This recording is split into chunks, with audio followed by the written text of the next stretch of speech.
నిద్రపోయే ముందు 11 మాటలు శివనామం చెప్పి పడుకోమని చెప్తారు. తెల్లవారి నిద్ర లేచేటప్పుడు మీరు పరమశివ భక్తులైనా సరే, మీ కులదేవత పార్వతీ పరమేశ్వరులైనా సరే, శివ అంటూ లేవడాన్ని శాస్త్రం అంగీకరించారు. శాస్త్రమే. శివుడు కేశవుడు రెండని నేను అంటలేదు, కానీ దేని స్థితి దాందే. అంతే. నిద్ర లేచినప్పుడు మొట్టమొదట నోటి వెంట పైకి రావలసినటువంటి మాట ఏదో శాస్త్రమే నిర్ణయం చేసింది.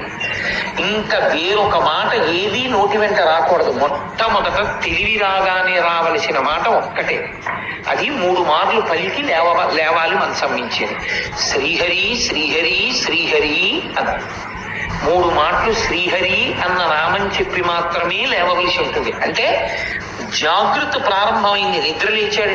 రక్షణ చెయ్యవలసినటువంటి వాడు శ్రీ మహావిష్ణువే.